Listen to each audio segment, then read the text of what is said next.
Hello friends, once again you all are welcome to the world of physics by K.H. Goel. આગળના લેક્ચરની અંદર આપણે પ્રતિબિંબ મેળવવા માટે સમતલ અરીસાની ઓછામાં ઓછી લંબાઈ કેટલી હોવી જોઈએ તેના વિશેની ચર્ચા કરેલી હતી. આજનો લેક્ચર એ ફરીથી સમતલ અરીસા માટેનો જ રહેશે. સમતલ અરીસો પૂર્ણ થાય ત્યારબાદ આપણે NCERT નો ટોપિક એટલે કે ગોળીય અરીસો, અંતર્ગોળ અને બહિર્ગોળ અરીસાની ચર્ચા કરવાના છીએ.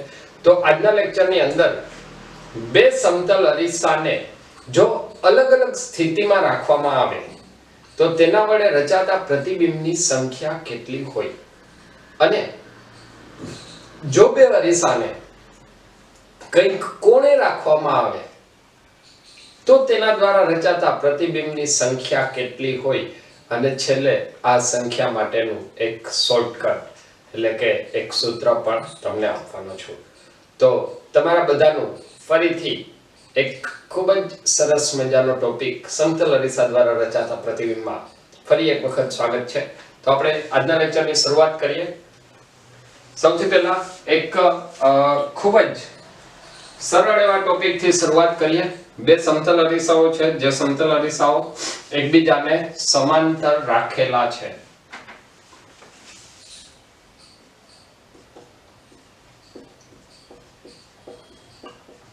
બે સમતલ અરીસા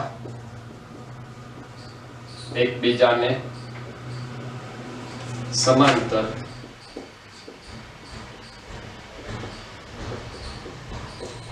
તો પ્રતિબિંબ કેટલા મળશે?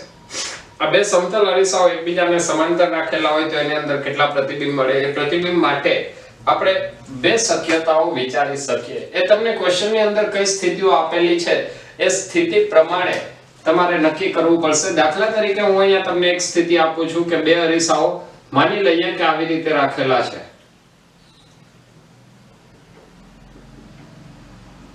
અને બંને અરીસાઓ એકબીજાને સમાંતર છે. તો આ સ્થિતિ માટે હવે કેટલા પ્રતિબિંબ મળશે? પ્રતિબિંબ મેળવવા માટે સૌથી પહેલા માની લઈએ કે અહીંયા એક વસ્તુ O રાખેલી છે. વસ્તુ O નું પ્રતિબિંબ અરીસા 1 ને કારણે આ તરફ મળશે, અને હું કહી દઉં છું I1. O નું પ્રતિબિંબ બીજા અરીસાને કારણે આ તરફ મળશે, અને હું કહી દઉં છું I1 ડેશ. ત્યારબાદ I1 જે છે એનું પ્રતિબિંબ આ તરફ મળશે I2, અને I1 ડેશ નું પ્રતિબિંબ આ અરીસાને કારણે ફરીથી આ તરફ મળશે I2 ડેશ. હવે I2 ડેશ નું પ્રતિબિંબ આ અરીસાને કારણે આ તરફ મળશે I3 ડેશ, અને I3 ડેશ નું પ્રતિબિંબ આને કારણે આ તરફ મળશે, સોરી I2 નું પ્રતિબિંબ આ અરીસાને કારણે આ તરફ મળશે I3 ડેશ અથવા તો I3. મતલબ જો બે અરીસાઓ એકબીજાને સમાંતર રાખવામાં આવે તો તેમની વડે મળતા પ્રતિબિંબની સંખ્યા અનંત હોય. આનો જવાબ આવશે અનંત પ્રતિબિંબ મળે. ત્યારબાદ બીજી એક શક્યતા વિચારીએ કે જેની અંદર બે સમતલ અરીસાઓ એકબીજાને સમાંતર રાખેલા છે પરંતુ સામસામે રાખેલા નથી.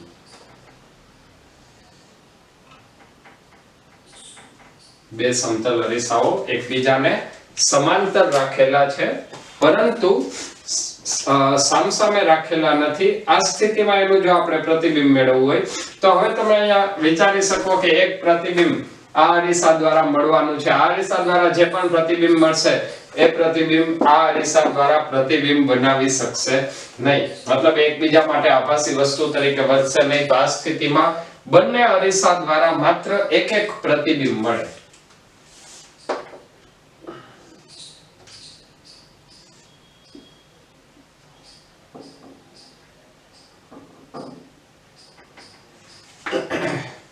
આવશે પેલું પ્રતિબિંબ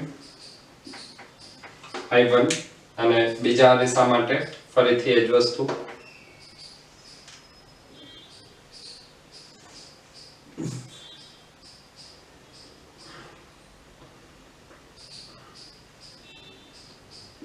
આવશે બીજું પ્રતિબિંબ I2. તો અહીંયા જો આવી રીતે બે અરીસાઓ એકબીજાને સમાંતર પરંતુ સામસામે ન હોય એવી રીતે ગોઠવેલા હોય તો આનો જવાબ પ્રતિબિંબની સંખ્યા કેટલા આવશે? 2 પ્રતિબિંબ રચાય. ખૂબ જ સરળ એવા કન્સેપ્ટથી આજના લેક્ચરની શરૂઆત કરીએ છીએ. જેમ જેમ લેક્ચરની અંદર આગળ વધશું તેમ તેમ સરસ મજાના ક્વેશ્ચન પણ જોતા જઈશું અને છેલ્લે ઘણા બધા ક્વેશ્ચનનો એક જ સૂત્રની મદદથી કેવી રીતે જવાબ મેળવી શકાય તેની પણ ચર્ચા કરીશું. હવે વાત કરીએ બીજા કેસની કે જેની અંદર આપણે એવી બે સ્થિતિઓની એવી સ્થિતિની ચર્ચા કરવાના છીએ જ્યારે સમતલ અરીસાઓ એકબીજાને લંબ આવેલા હોય.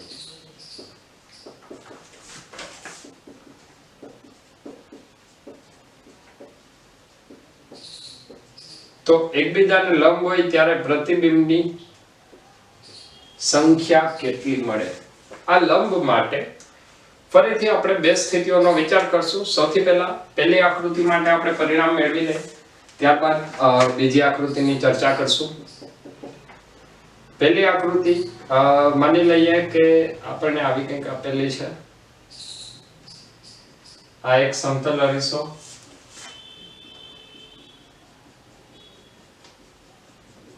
આ બીજો સમતલ અરીસો અને વસ્તુ જે છે એ એક્ઝેક્ટ 45 ડિગ્રીના કોણે વચ્ચે રાખેલી છે. હવે આ સ્થિતિની અંદર જો આપણે પ્રતિબિંબ મેળવવાની ટ્રાય કરીએ તો પ્રતિબિંબ માટે એક પ્રકાશનું કિરણ જે અરીસાને લંબ રૂપે આવશે એ લંબ રૂપે જ પરાવર્તન પામશે અને બીજું પ્રકાશનું કિરણ જો આપણે અરીસા ઉપર આપાત કરીએ તો આ પ્રકાશનું કિરણ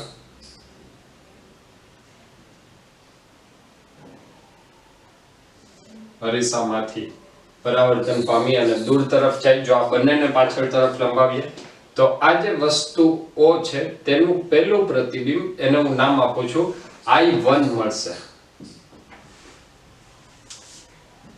હવે ફરીથી બીજા પ્રતિબિંબ માટે વાત કરીએ તો બીજા પ્રતિબિંબ માટે સૌથી પહેલા હું સપાટી ઉપર લંબ રૂપે આપાત થતું એક કિરણ લઉં છું જે એ જ દિશામાં પરાવર્તન પામશે. ત્યારબાદ બીજું એક પ્રકાશનું કિરણ લઉં છું જે અરીસા ઉપર આપાત થાય. અરીસા ઉપર આપાત થઈને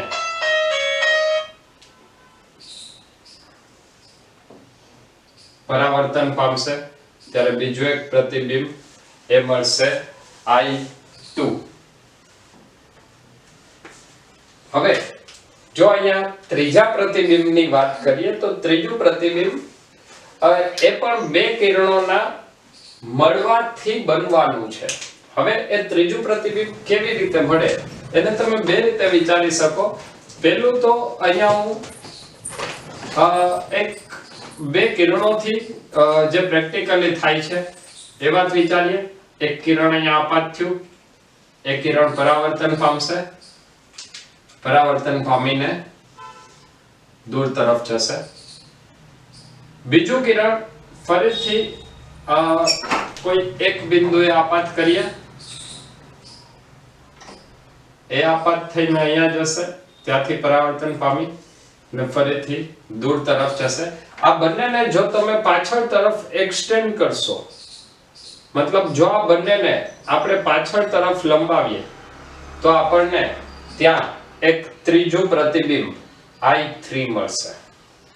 અથવા આ પ્રતિબિંબને તમે એવી રીતે પણ વિચારી શકો કે આ જે અરીસો છે એ અરીસા માટે આ પેલું પ્રતિબિંબ આભાસી વસ્તુ બને, તો આભાસી વસ્તુનું પ્રતિબિંબ તેટલા જ અંતરે અરીસાની વિરુદ્ધ દિશામાં રચાય, અથવા આ અરીસા માટે આ પ્રતિબિંબ આભાસી વસ્તુ બને અને એ આભાસી વસ્તુનું પ્રતિબિંબ અહીંયા રચાશે. મતલબ અહીંયા હકીકતમાં 1 2 3 અને 4 પ્રતિબિંબ રચાણા છે, પરંતુ બે પ્રતિબિંબ એકબીજા ઉપર ઓવરલેપ થયેલા છે. ઓવરલેપ થયેલા છે મતલબ બે પ્રતિબિંબ એક જ બિંદુએ છે અને પરિણામે એની અંદર કુલ પ્રતિબિંબ કેટલા રચાશે? તો અહીંયા આપણે જવાબ શું લખશું? કુલ 3 પ્રતિબિંબ રચાય. આ ક્વેશ્ચન ની અંદર જવાબ આવશે કુલ કેટલા પ્રતિબિંબ રચાશે? તો કુલ 3 પ્રતિબિંબ રચાય. ફરીથી લંબ અરીસા માટે બીજી એક શક્યતા વિચારીએ. દાખલા તરીકે તમને એવું કંઈક આપેલું હોય, માની લઈએ કે એક અરીસો આ તરફ છે,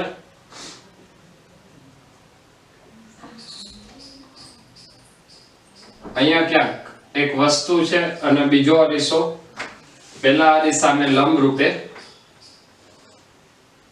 આ દિશામાં કંઈક રાખેલો છે. અહીં પણ તમે જોઈ શકો છો બંને અરીસા એકબીજાને લંબ છે.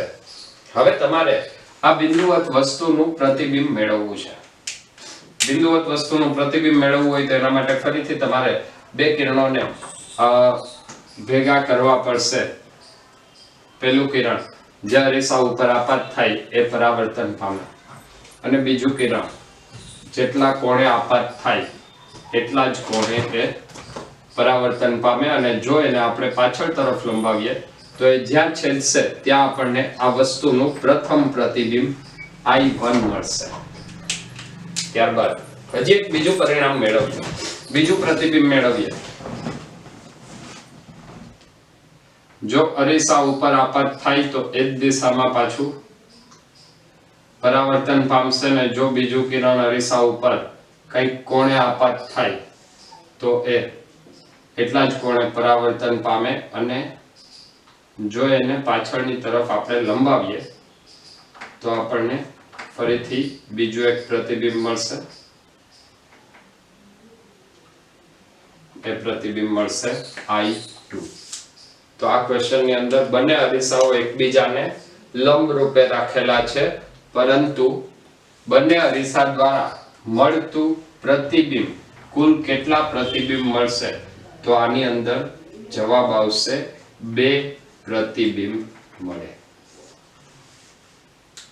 તો આ કેટલાક એવા બેઝિક કન્સેપ્ટ હતા કે જેના મદદથી તમે એ નક્કી કરી શકો કે આની અંદર કુલ કેટલા પ્રતિબિંબ રચાશે.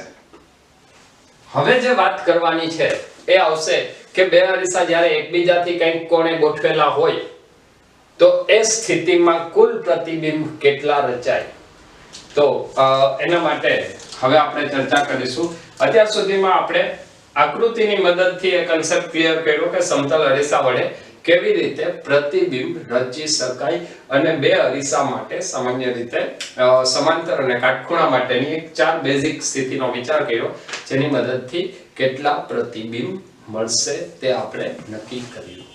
હવે બે અરીસાઓ જ્યારે એકબીજાથી થીટા કોણે રાખેલા હોય તો પ્રતિબિંબ કેવી રીતે મેળવવું તેના માટેનો પહેલા આપણે એક બેઝિક કન્સેપ્ટ કે વિચારવું કેવી રીતે કે પ્રતિબિંબ મળશે, તો એ આપણે એક વખત જોઈ લે, અને ત્યારબાદ એક સરળ એવી આકૃતિ દ્વારા એ પ્રતિબિંબ ક્યાં સુધી રચવા, ક્યાં સુધી રચાશે એ આપણે જોઈશું, અને ત્યાર પછી ધીમે ધીમે શોર્ટકટ તરફ આગળ વધીશું. તો સૌપ્રથમ માની લઈએ કે બે અરીસાઓ તમને આપેલા છે.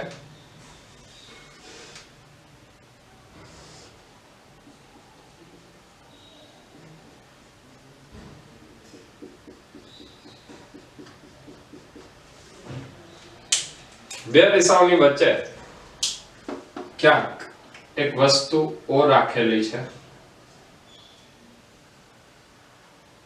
આ વસ્તુ O નો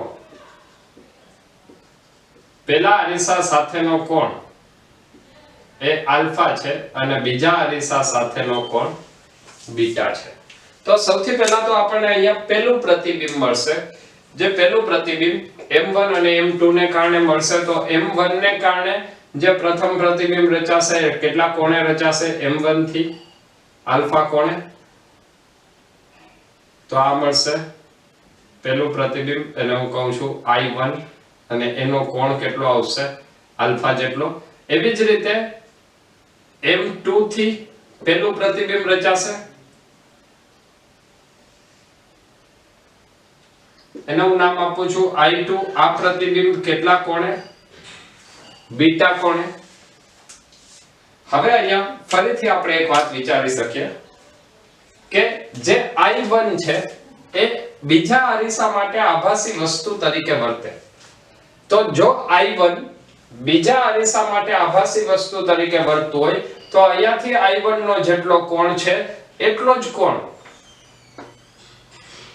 ફરીથી અહીંયા એક નવું પ્રતિબિંબ રચશે અને એ પ્રતિબિંબ I1 નું પ્રતિબિંબ, એટલે હું અહીંયા નામ આપું છું I1 ડેશ રચશે.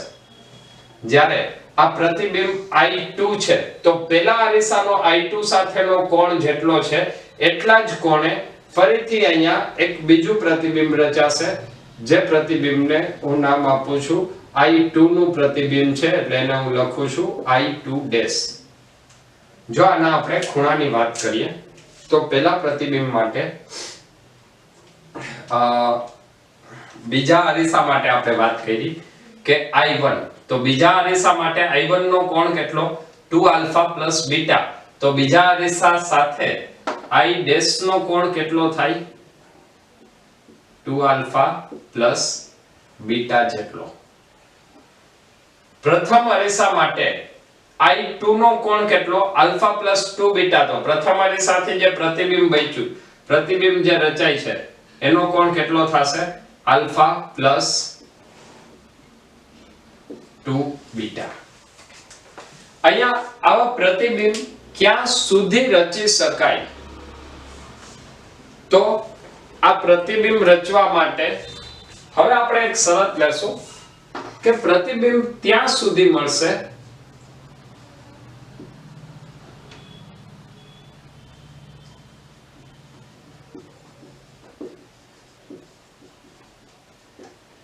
જ્યાં સુધી થીટા કોણ 180 કરતા નાનો હોય. મતલબ અરીસા સાથેનો કોણ જો 180 કરતા નાનો હશે તો જ પ્રતિબિંબ રચાશે. જો આ કોણ 180 થઈ જાય તો પ્રતિબિંબ રચાશે નહીં. દાખલા તરીકે હું અહીંયા તમને એક ફરીથી આ વાતનું એક ઉદાહરણ આપું કે જો અહીંયા અરીસો આપણે વિચારીએ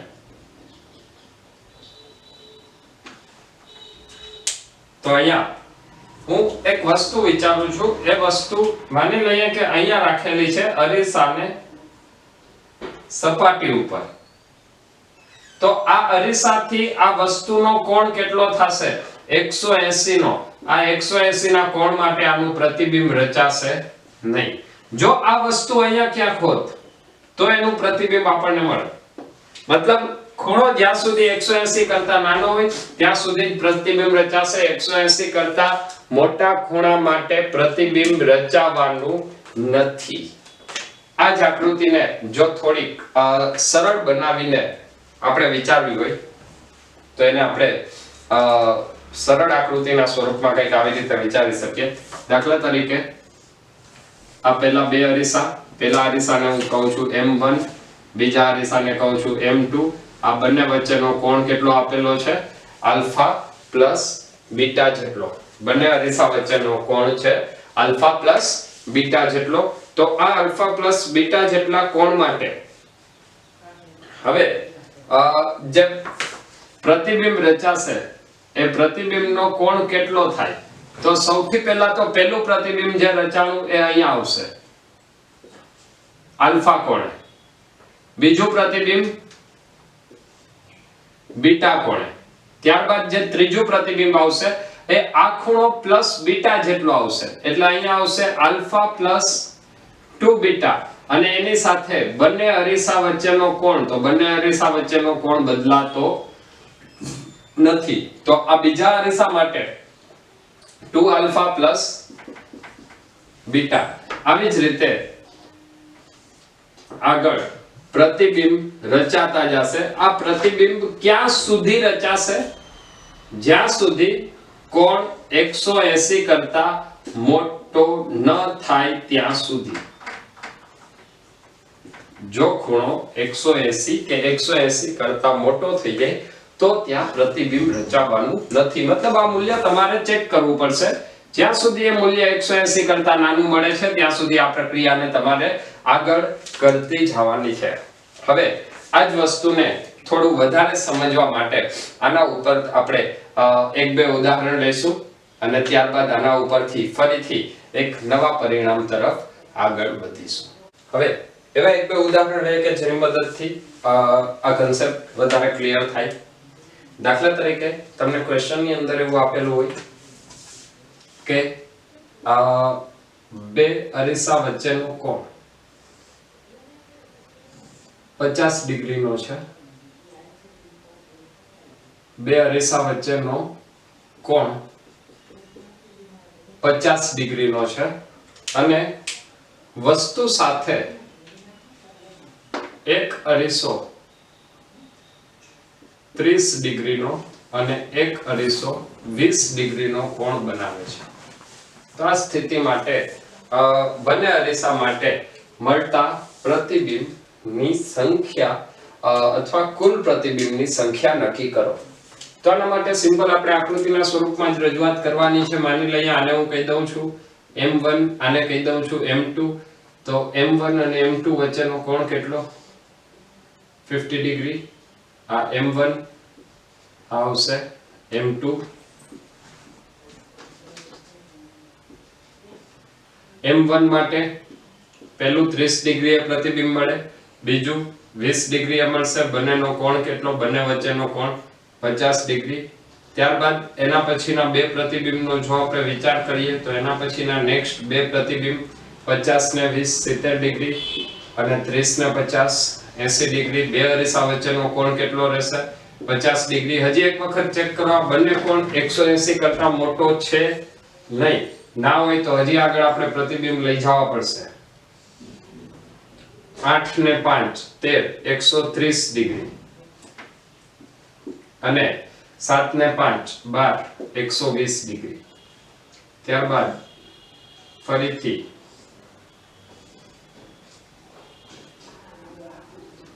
બે અરીસા વચ્ચેના કોણમાં કોઈ ફેર પડવાનો નથી.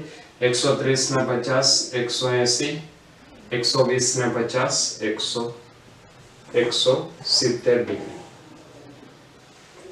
હવે જો આની અંદર પ્રતિબિંબની સંખ્યા ગણીએ તો આના પછીનું તમે લેશો તો એ મૂલ્ય પણ 170 થી મોટું આવવાનું છે.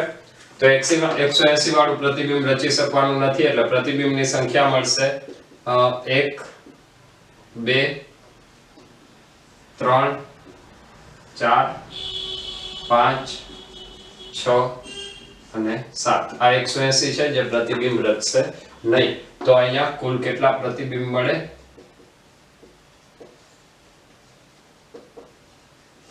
7 પ્રતિબિંબ રચાશે. ત્યાર પછી બીજો ક્વેશ્ચન લઈએ જેની અંદર પણ તમને કંઈક આવી જ રીતે આપેલું છે. દાખલા તરીકે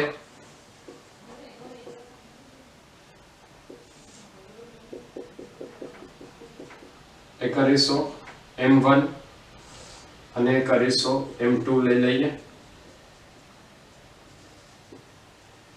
આ બે અરીસા માટે જે વસ્તુ રાખેલી છે એ વસ્તુ માની લે કે વસ્તુ અને પ્રતિબિંબ વચ્ચે આપણે કોણ લઈએ છીએ. વસ્તુને અહીંયા ક્યાંક મૂકેલી છે O.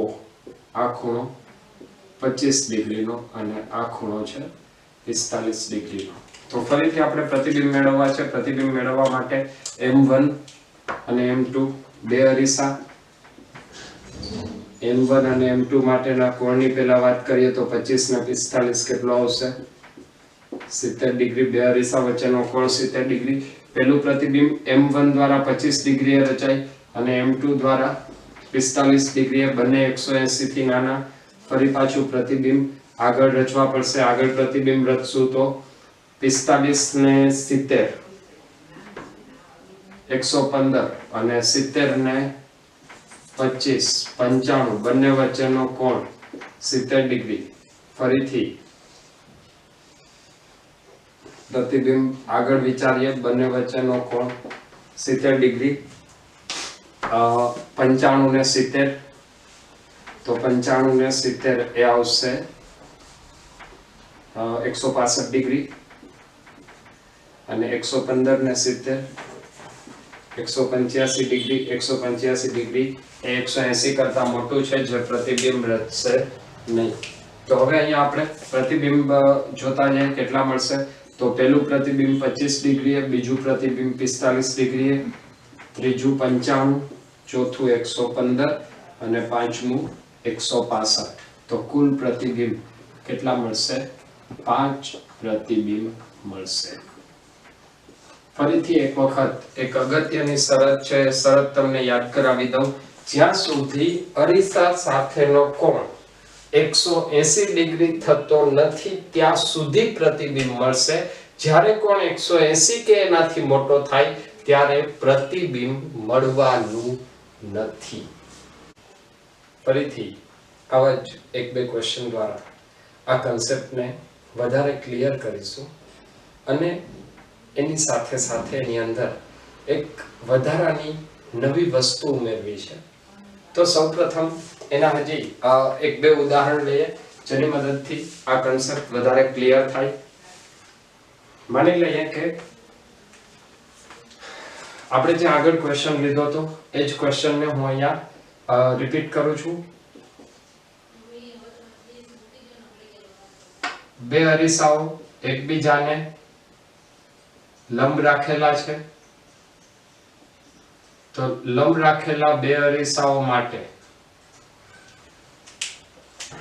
વસ્તુ જ્યારે બંને અરીસાથી 45 ડિગ્રીના કોણે રાખેલી હોય, વસ્તુ જ્યારે બંને અરીસાથી 45 ડિગ્રીના કોણે રાખેલી હોય ત્યારે તેના દ્વારા કેટલા પ્રતિબિંબ રચાશે. હવે આપણે તેના માટેની વાત કરીએ તો તેની અંદર ફરીથી આપણે એક આકૃતિ જોવી પડશે. બે અરીસાને આપણે નામ આપી દે M1 અને M2. પહેલો અરીસો M1, બીજો અરીસો M2. M1 અને M2 વચ્ચેનો કોણ કેટલો છે? તો M1 આરે વસ્તુનો 45 ડિગ્રીનો કોણ, M2 આરે 45 એટલે આવશે 90. ત્યારબાદ ફરીથી આગળ વધીએ. 90 ને 45 આ આવશે 135. 90 ને 45 આ પાછું આવશે 135. ફરીથી આગળ વધીએ તો બે અરીસા વચ્ચેનો કોણ 90 ડિગ્રી. 135 અને 90 તો 135 અને 90 એ આવશે 225 અને આ તરફ પણ 135 અને 90 એ આવશે 225. તો આ પરિણામ દર્શાવે છે કે અહીંયા કુલ પ્રતિબિંબની સંખ્યા કેટલી મળશે?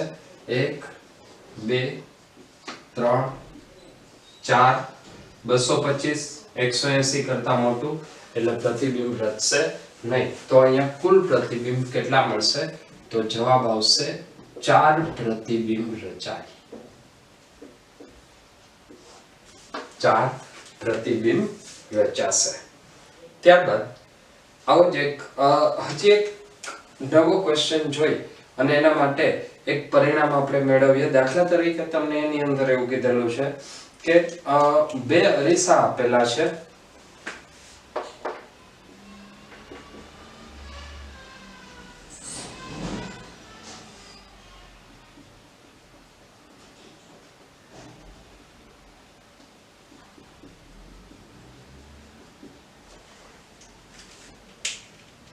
આ બે અરીસાની અંદર જે વસ્તુ રાખેલી છે એ એવી રીતે રાખેલી છે કે જેથી એક અરીસા સાથેનો કોણ 20 ડિગ્રી અને બીજા અરીસા સાથેનો કોણ 40 ડિગ્રીનો થાય. આના માટે ફરીથી હું બંને અરીસાને નામ આપી દઉં છું.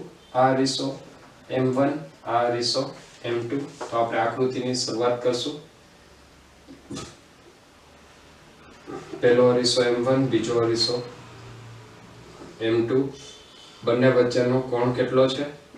60 ડિગ્રી. કેવી રીતે બન્યો? પહેલા અરીસાથી 20 ડિગ્રીએ, બીજા અરીસાથી 40 ડિગ્રીએ. ફરી પાછું આની અંદર નેક્સ્ટ પ્રતિબિંબની જો વાત કરવી હોય તો 40 ને 60, 100, 20 ને 60, 80.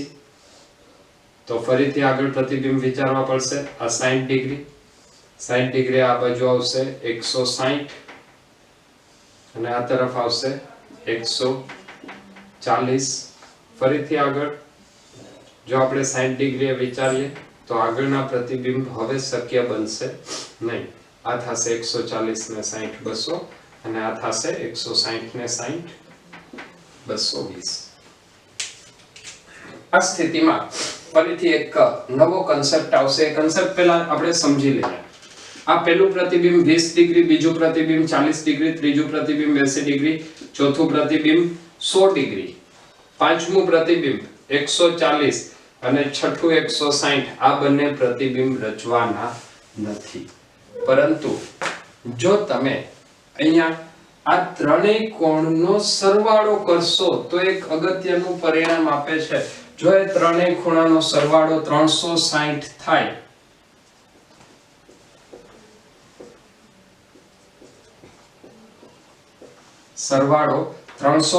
થાય તો આ બંને પ્રતિબિંબ એક જ બિંદુએ રચાતા હોય. મતલબ તે એક જ પ્રતિબિંબ ગણાશે.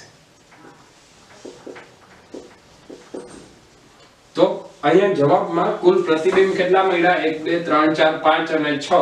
પરંતુ 5 અને 6 પ્રતિબિંબ બંને એક જ બિંદુએ છે. એટલે આ ક્વેશ્ચનનો જવાબ કેટલો આવશે? કુલ કેટલા પ્રતિબિંબ રચાય? 5 પ્રતિબિંબ રચાશે. ક્લિયર છે? આની અંદર હજી એક વાત અહીંયા તમને એડ કરી દઉં. જો તમારા મગજમાં આ કન્ફ્યુઝન હોય કે 360 ડિગ્રીનો ખૂણો થાય તો બે પ્રતિબિંબ એક જ બિંદુએ, એ કેવી રીતે? તો જ્યારે તમે આ આકૃતિને આપણે જે કન્સેપ્ટ શીખેલા છીએ એ કન્સેપ્ટ દ્વારા તમે આગળ વધારશો 20 અને 40 માટે, તો છેલ્લે એક પ્રતિબિંબ જે તમને મળશે એ પ્રતિબિંબમાં એક જ બિંદુએ આ બાજુથી પણ આ ખૂણો અને આ બાજુથી પણ આ ખૂણો, બંને અરીસા વચ્ચેનો ખૂણો કેટલાનો છે? 60 ડિગ્રી. 60 ડિગ્રી બાદ એક ખૂણો આવશે 140 ડિગ્રીનો.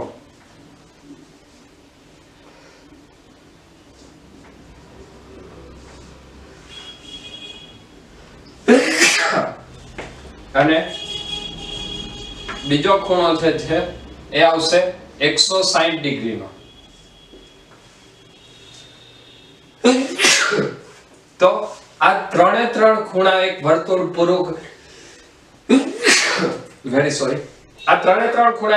પૂરું કરે છે, જે દર્શાવે છે કે આ અરીસાનું પ્રતિબિંબ અને આ અરીસાનું પ્રતિબિંબ ક્યાં રચાય છે? એક જ બિંદુએ. એનો મતલબ એવો થાય કે તે બે અલગ અલગ પ્રતિબિંબ રચશે નહીં. તો ફરીથી એક નવો મુદ્દો અહીંયા યાદ રાખવાનો આવશે જો ત્રણેયનો સરવાળો 360 થાય તો આ સ્થિતિમાં બંને પ્રતિબિંબ ઓવરલેપ થતા હોય, એક જ બિંદુએ રચાતા હોય અને તેથી એ બે પ્રતિબિંબને બદલે માત્ર એક જ પ્રતિબિંબ ગણવું. અને એટલા માટે આ ક્વેશ્ચનનો આન્સર આવશે 6 નહીં, પણ કેટલા પ્રતિબિંબ મળે? 5 પ્રતિબિંબ મળશે. હવે આ તમામ જે આપણે અલગ અલગ પ્રકારના કન્સેપ્ટ ભણ્યા, છેલ્લે જે કેટલા પ્રતિબિંબ મળે એ પ્રતિબિંબ વિશેની જે આપણે ચર્ચા કરતા હતા, એ જ વાતને હવે એક જ સૂત્રની મદદથી રિપીટ કરી અને આજનો લેક્ચર આપણે પૂર્ણ કરીશું. તો હવે શોર્ટકટ જોઈએ તો સૌથી પહેલા તો આપણે એ શરત વિચારશું કે બે અરીસા વચ્ચેનો કોણ જો થીટા હોય તો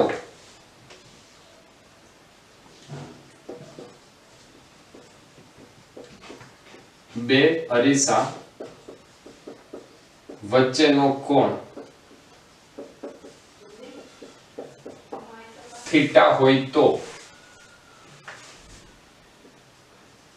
360 by theta is equal to n. 360 by theta is equal to આપણે કેટલા લીધા છે n. ધારો કે 360 by theta બરાબર n છે તો આ n ના બે મૂલ્ય હોઈ શકે.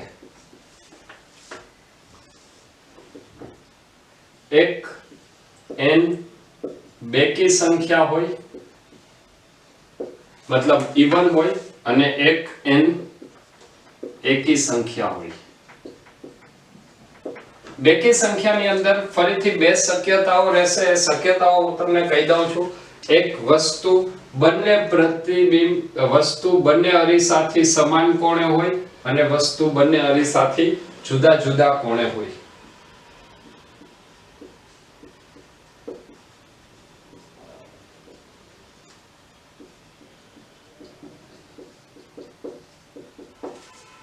વસ્તુ બંને અરીસાથી સમાન કોણે અને વસ્તુ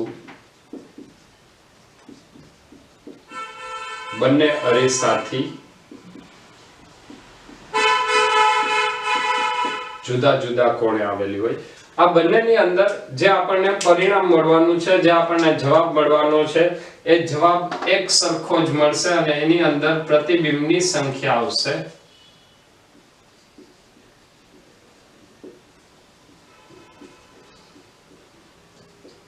n-1. આની અંદર પણ પ્રતિબિંબની સંખ્યામાં કોઈ ફેર પડશે નહીં. પ્રતિબિંબની સંખ્યા આવશે n-1. જો n બરાબર એકી સંખ્યા હોય, એકી સંખ્યાનો મતલબ તો એકી સંખ્યા માટે ફરીથી આપણને અહીં પણ બે શક્યતાઓ મળશે. જો n એકી સંખ્યા હોય અને એકી સંખ્યાની અંદર જો બંને વચ્ચેનો વસ્તુનો બંને અરીસા સાથેનો કોણ, ફરીથી બે શક્યતાઓ મળશે. વસ્તુનો બંને અરીસાથી સમાન કોણ અને બંને અરીસાથી જુદો જુદો કોણ. જો બંને અરીસાથી સમાન કોણ હશે તો એની અંદર પ્રતિબિંબની સંખ્યા વસ્તુનો બંને અરીસાથી સમાન કોણે, જો બંને અરીસાથી સમાન કોણે હશે તો એની અંદર પ્રતિબિંબની સંખ્યા એ n-1 રહેશે. જ્યારે જો વસ્તુ બંને અરીસાથી જુદા જુદા કોણે હોય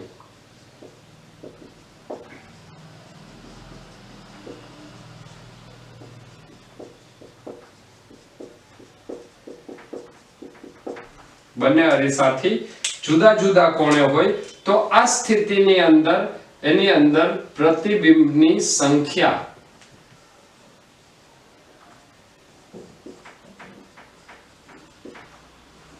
આપણને n મળશે.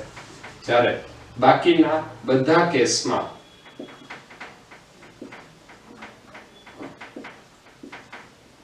પ્રતિબિંબની સંખ્યા મળશે n-1. તો આવી કુલ 4 શક્યતાઓ બને. n બેકી હોય તો પ્રતિબિંબની સંખ્યામાં કોઈ વિચારવાની જરૂર નથી. પ્રતિબિંબની સંખ્યા કેટલી મળશે? હંમેશા n-1. જો n એકી હોય તો પ્રતિબિંબની સંખ્યામાં આપણે વિચારવું પડશે. n એકી હોય તો વસ્તુ બંને અરીસાથી સમાન કોણે છે તો કોઈ વિચારવાની જરૂર નથી. જો વસ્તુ બંને અરીસાથી જુદા જુદા કોણે હોય તો પ્રતિબિંબની સંખ્યામાં એકનો વધારો થશે. મતલબ તો પ્રતિબિંબની સંખ્યા કેટલી આવશે? n જેટલી. અધરવાઇઝ બાકી તમામ કેસની અંદર પ્રતિબિંબની સંખ્યા n-1 જેટલી મળશે. આ જ વાતને હવે આપણે એક એક ઉદાહરણ લઈ અને સૂત્રના સ્વરૂપમાં ચેક કરતા જશું. તો સૌથી પહેલા આપણે શરૂઆત કરીએ કે એવો કેસ લઈએ કે જેની અંદર n બેકી સંખ્યામાં છે. તો n બેકી સંખ્યા, દાખલા તરીકે હું લઉં છું બે અરીસા વચ્ચેનો કોણ 60 ડિગ્રીનો છે.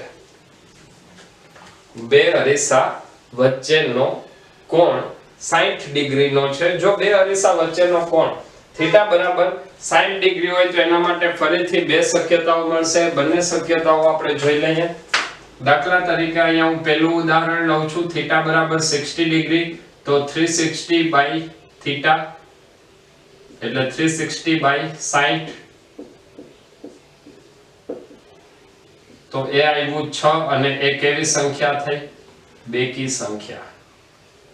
જો એ બેકી સંખ્યા હોય તો બે શરતો વિચારવી પડશે. વસ્તુ બંને અરીસાથી સમાન કોણે આવેલી હોય.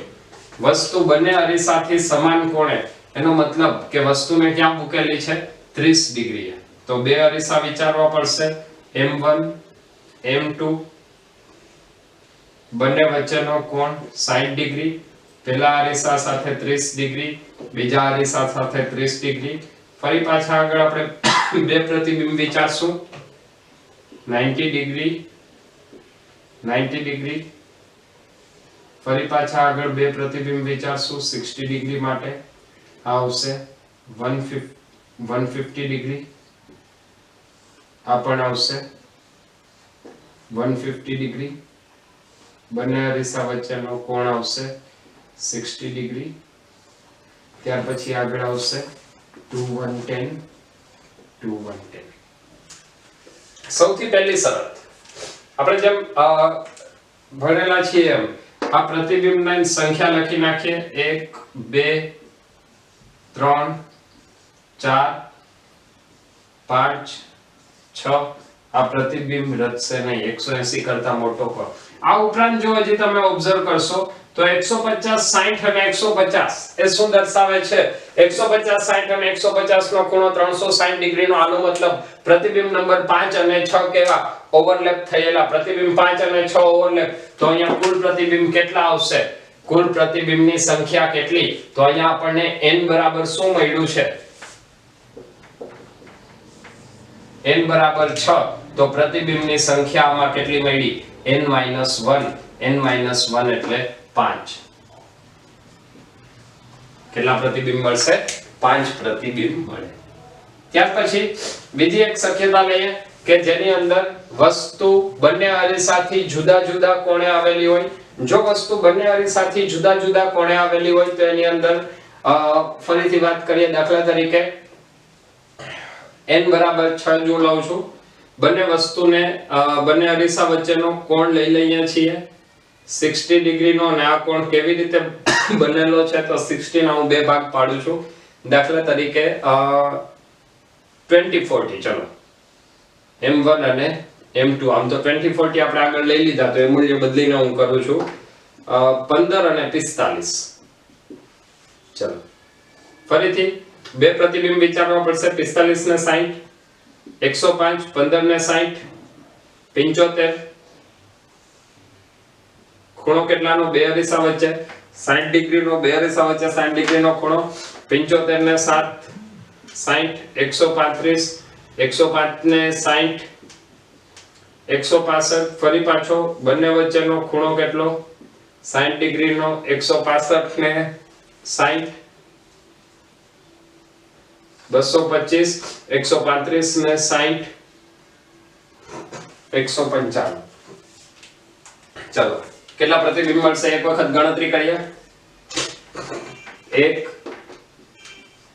2 3 4 5 અને 6. 180 થી મોટા પ્રતિબિંબ રચશે નહીં. અહીંયા એક વખત ફરીથી આપણે ચેક કરી લઈએ.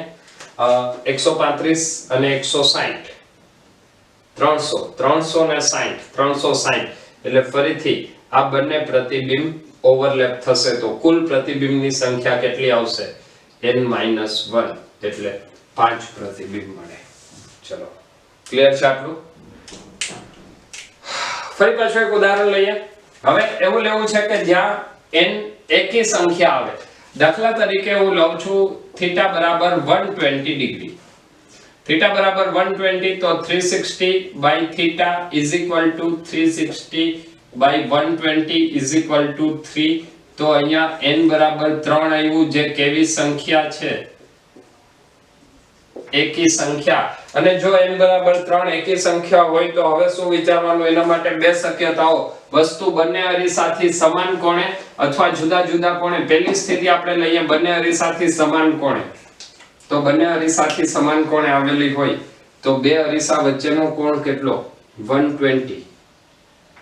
બે અરીસા વચ્ચેનો કોણ છે 120 ડિગ્રી. આ પહેલો અરીસો m1, આ બીજો અરીસો m2. પહેલા અરીસા સાથેનો કોણ 60, બીજા અરીસા સાથેનો કોણ પણ 60. ફરી પાછા અહીંયા આગળ પ્રતિબિંબ રચવા પડશે. 60 ને 20 180, 60 ને 20 180. હવે આની અંદર તમે વિચાર કરો તો કુલ પ્રતિબિંબ કેટલા મળશે? તો પહેલું પ્રતિબિંબ મળ્યું 60 ડિગ્રીએ, બીજું પ્રતિબિંબ મળ્યું 60 ડિગ્રીએ. 180 એ પ્રતિબિંબ રચી શકાય નહીં. તો આની અંદર કુલ પ્રતિબિંબ કેટલા મળ્યા?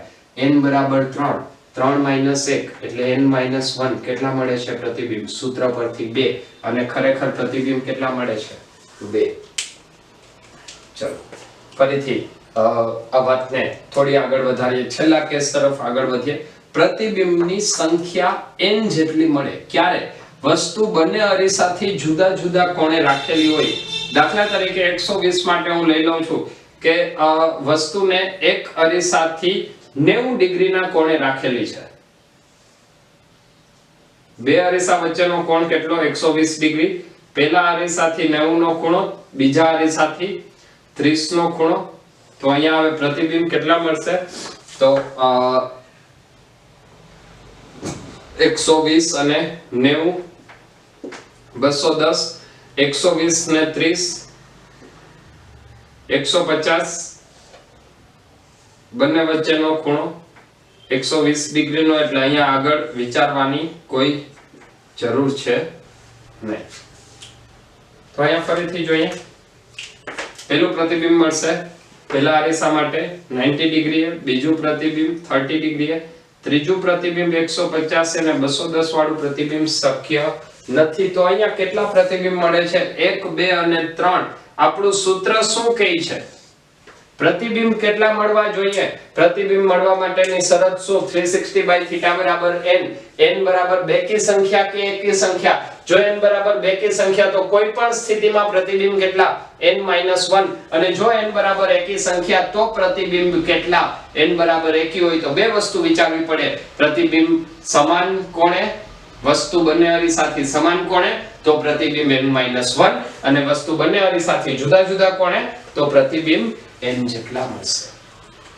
તો આ આપણે પ્રતિબિંબની સંખ્યા માટેના એક છેલ્લા શોર્ટકટ સાથે આજનો લેક્ચર અહીં પૂર્ણ કરીએ છીએ. ફરીથી નેક્સ્ટ લેક્ચરની અંદર કંઈક આવા જ નવા કન્સેપ્ટ સાથે મળીએ છીએ.